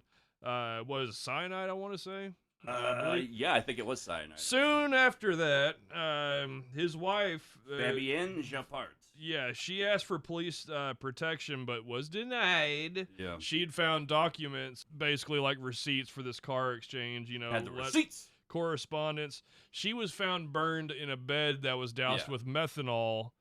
They called it a suicide. Yeah. She laid down in bed. This is one of the more doused herself. That's not a way to kill you. I mean, other than that one dude. No, and even if you did try to do that, you wouldn't stay in bed once you're on fire. No matter. You tend to move around a lot when you're on fire, I think. But it was an unplausible suicide. Yeah, right. There's a gentleman named Bernard R. who died in a car wreck. Yeah, he was a pornography dealer. Bernard R. Routman, car crash with a wall. Yep. Let's see who else. There's a Jose Steppe. They had a Jose in Belgium. Yeah, it was poisoned. Jose, I believe. Jose. Yeah. Yeah, we got Bruno, we got Fabienne. Another car wreck, Gina Pardanes. I believe she was she worked for like a child protective services type organization. Mm-hmm. And she was talking to some people who were coming at this from a whole other angle, like some people who'd been victimized and abused, and were like, oh yeah, we know some shit about that shit. And she started talking about it, and she mentioned to people right off the bat in her office, she's like, oh fuck, like they're talking about this is connected to that, and I'm fucking terrified. And she was right to be, because soon she ended up dead. Car wreck. Allegedly. Yeah, there was a few car wrecks that involved, like, the accident reports was like there was no brakes hit. You know, it's like all of a sudden they just laid on the gas and let go of the steering wheel. You know? Okay. And there was like 3 of them. Yeah. As a quick aside, I'm just going through the reading here. Michelle Martin was released in 2012. People protested about it. Do y'all know where she went? She was released to a convent. A convent, right? Yeah. Okay. She went and stayed. The nuns were like, well, she's not with us, but we're just giving her shelter. She just has to live by our rules. Well, the convent got sold. You know what happened to her after that? A former judge created an apartment in his converted farmhouse where she lives. Yeah, I remember hearing about that. Yeah. Judge. Yeah. Judge. Yeah. Judge. Gave her a home. Reinhold. Not Judge Reinhold. Do not besmirch Judge Reinhold. How dare you? How don't you ever? My hot dog whistle. Yeah, let's see. That is fucking crazy. Yeah, that's super. That's just so fishy. I mean, it's a story after story. There's so many fishy fucking bullshit. And we're still not through the dead. No, we're not even through the fucking body count. Jean Potaminian mysteriously disappeared. Only 1 foot was ever found of this gentleman's in a river. It washed up ashore. That guy in the river, yeah. And it was like a year after he disappeared or something like that, too. It was like a long time. So they had him cooped up a while, because you don't find a foot a year later. Yeah. You find a bone a year later. There was Francois Ray Skins, who was quote-unquote hit by a train. Probably pushed. Michel Pirot, who was shot and killed. I believe Michel Pirot may have also been an officer. I could be wrong on that. And then, this guy, Simon Poncelet, murdered police officer, still unsolved. And that's just the readily available and, the confirmable stories. Mysterious deaths, quote unquote, that are related to this. I have another list. I'm just doing this to grind the axe, because the whole reason that we wanted to talk about this is how it relates to the conspiracy zeitgeist in America and QAnon bullshit that is behind a man who is running for president once again, even though he's a fucking criminal. But no one, seems to give a shit about that. I don't know. Wait. Another fun fact about Belgium. Oh, okay. Yeah, let's get one more. All right. Belgians invented French fries. I think we mentioned that last time. That's right. Did we? I have a little bit about that. They put them in. They put a mayonnaise.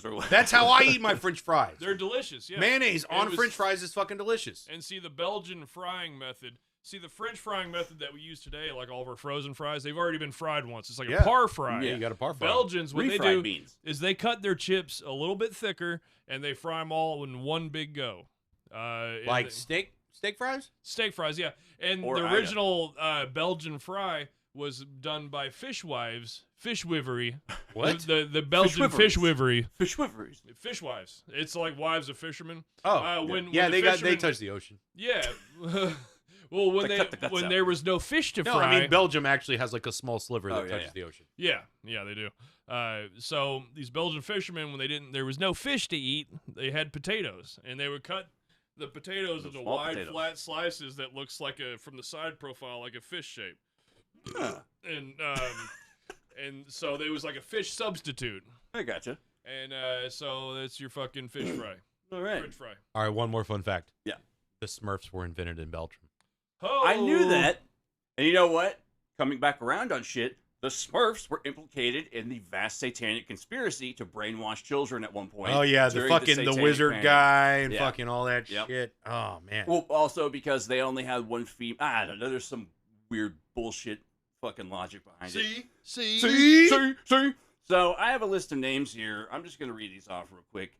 Cassandra Searles, Nini Learsonen, Jessica Drake, Juliette Huddy, Natasha Stoyanov, Rachel Crooks, Mindy McGillivray, Karen Johnson, Karina Virginia, Amy Doris, Temple Taggart McDowell, Kathy Hiller, Lisa Boyne, Kristen Anderson, Jessica Leeds, Alva Johnson, Summer Zervos, E. Jean Carroll, Jane Doe number 1, Jill Harth, Jane Doe number 2, and numerous other Jane Does who are too afraid to give their names to the public.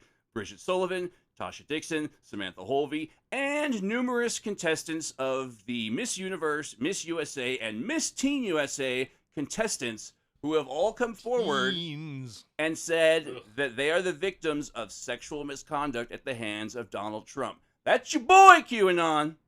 So I'm just saying, you motherfuckers love to throw these fucking conspiracy theories around about who's doing this and who's doing that, but you seem to overlook the glaring inequalities of your fucking spokesperson. And it's just the hypocrisy of it fucking There is that hypocrisy, sucks. but I will also weigh in me. because I am balls deep in right-wing stuff. Like, I follow all this stuff very closely as well as all the left. Like, my fucking threads are fucking, they don't know which way to fucking go with the algorithm.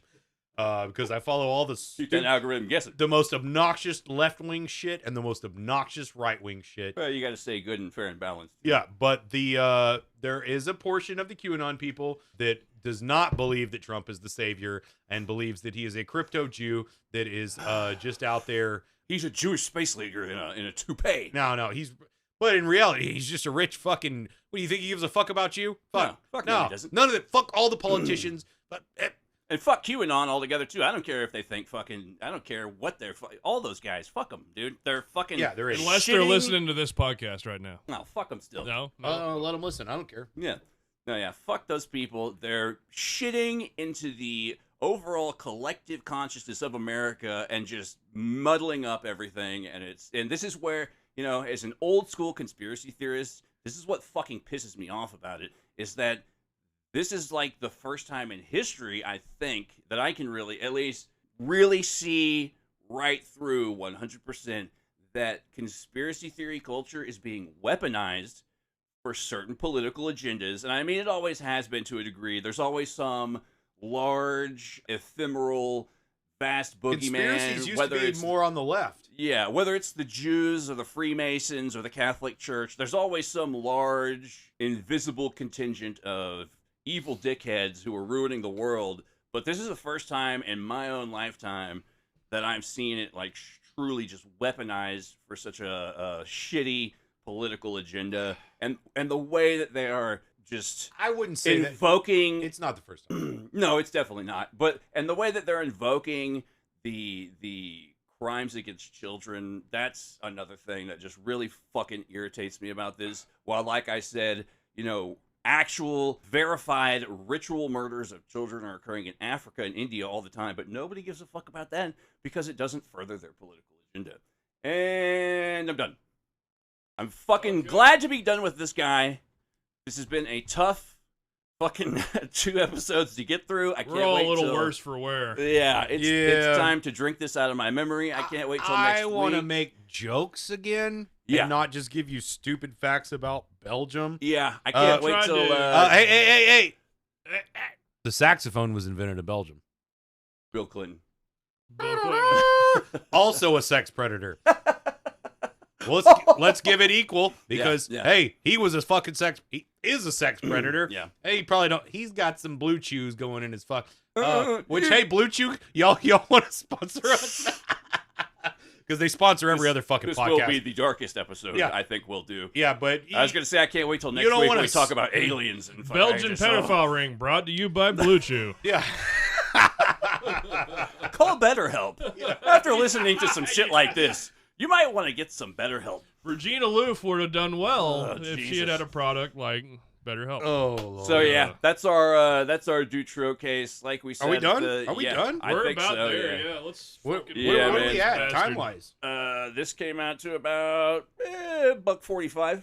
We got an hour and a half on the other one, so Yeah.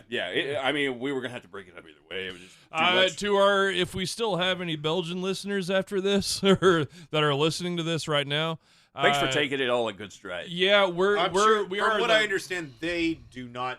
The whole thing is upsetting to them as well. Yeah. We just want to say that we are the products of the American public education system. Yeah. We are not journalists. We are not historians. We tried to give as much respect and as much time as we could to this. But how much? All right, look.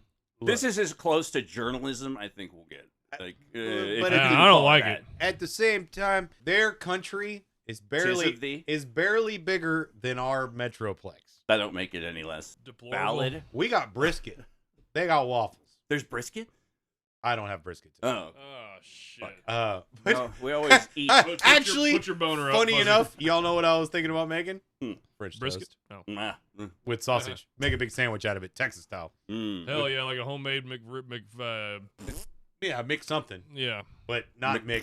The Mick Pink. Well, the only fucking Mick Irish fucks over. Actually, I'm part Irish too, so. Yeah, well. So yeah, like we said, that's Marc Dutroux or Dutroux or whatever the fuck you want. A roux like a gravy, pronounced like a doo-doo. And with this, I will never look at these notes again. Reggie Ledoux. That's a shout out to True Detective. For those who don't know, it's I think done very much on purpose. I only had a couple bourbons during this. I'm so glad to be done with this guy. I think it literally affected my health at some point. I was only, granted, sick as shit, sitting in a bowl of piss. I was in the fetal position once or twice, but got through it. And this needed to be talked about for the exact purposes that we mentioned. I definitely did not do any research while hanging out with my wife and child.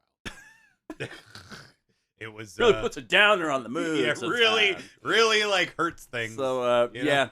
In conclusion, I hope overall that we kept this as respectable as possible. Like we said, this is probably the darkest subject matter that we'll talk about for a very long time. We might eventually get dark. I got a UFO cult thing down the road that's going to get pretty. But yeah, we thank you for listening. This has been Kooks, Cranks, and Iconoclasts. I'm your host, Mike Lucht. I'm Spencer Lowry. Christopher B. motherfucking Wells. Now, Christopher B. motherfucking Wells, where can we be found on the interwebs? You can email us at kooksandcranks@gmail.com. You can find us at Kooks and Cranks on Kooks, Cranks, and Iconoclast on Instagram, Kooks, Cranks, and Iconoclast on Facebook. You can catch me, Christ ACAB, on all of the things. Get at me. I'm there. Yeah, I think I'm. We're listening. I think I'm Mick Lucht on Facebook. Mike is he's something like 8 and 5. Spencer's flaccidism. Flaccidism@gmail.com. But you're hard as a rock most of the time. Well, yeah. Well, that's the tongue-in-cheek joke. I hope. Yeah. No. Exception to every rule. It's actually gone in now. I haven't had an erection in 2 weeks. Yeah. Scared turtle. Hey, well, we're gonna listen to some alien abduction shit soon, so that'll be fun. Yeah, get ready for some lighthearted funniness. Which actually, aliens technically do just pick up people and molest them, but it's funny. It's funny because we don't know if they're real or not. Yeah. And never seems to happen to intelligent. And it's in the name of science. It does. But that's the thing. The whole time, the aliens, they don't talk to you because they broadcast through your thoughts. Yeah. And as you're bent over, they're like, it's for science. and they're like penetrating you. You might feel a little prick. Yeah. It's for science, bro. But the gray aliens don't have genitals, which is something kind of. Their genitals are in them. Oh God. Fine wieners. All right, we're obviously rambling at this point. So we will see you folks next week with some awesome alien. Yoo-hoo! Good night. Let's have a stiff drink. All right. Good night and good luck.